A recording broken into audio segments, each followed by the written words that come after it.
Salut, c'est Jonathan, et je voulais partager avec toi aujourd'hui ce sujet Souviens-toi. Tu sais, on a tendance à se souvenir que des côtés qui nous arrangent, et parfois, c'est bon de se souvenir vraiment de tout. D'où tu viens, du chemin que tu as parcouru, et comment Dieu t'a accompagné et t'a soutenu durant ces dernières semaines, ces derniers mois, ou peut-être même ces dernières années.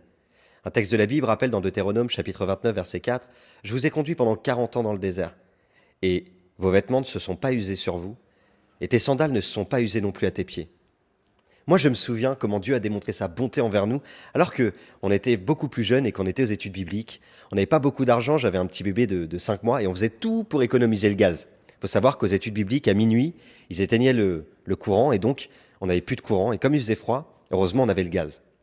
Il nous restait une bouteille de gaz. Et tu sais qu'au bout d'un moment, 3, 4 jours, quand la bouteille se termine, il y a un petit bruit que tu veux surtout pas entendre. C'est le petit clic. C'est ça qui t'annonce que bientôt, tu n'auras plus de gaz. Et moi, cette fois-ci, c'était différent. La première fois, je me suis approché du gaz lorsque ce clic est venu là, et j'ai appuyé sur le bouton. Et au bout de 3, 4 jours, alors qu'on l'utilisait jour et nuit, ça a redémarré. Puis, on a continué comme ça pendant 3, 4 jours, jour et nuit. Ça faisait déjà peut-être 8 jours. Et là, on a entendu le clic. Je me suis approché, et j'ai rappuyé encore sur le bouton, et ça a redémarré. En fait, ça a duré 15 jours. 15 jours. Et c'était notre bénédiction, c'était notre miracle. Dieu a pourvu pour nous. Et ça, je ne veux pas l'oublier. Avec le temps, il y a certaines choses qui rentrent dans la normalité. En fait, c'est comme si tout devenait normal. Du coup, on a du mal à reconnaître et à être reconnaissant à la bonne mesure. Tu priais pour une vie chrétienne et aujourd'hui tu l'as. Qu'est-ce que t'en fais? Tu priais pour un foyer, aujourd'hui tu l'as, Dieu te l'a donné. Mais qu'est-ce que t'en fais? Comment tu le gères? Tu priais pour un ministère, un service pour Dieu, Dieu te l'a donné. Qu'est-ce que t'en fais?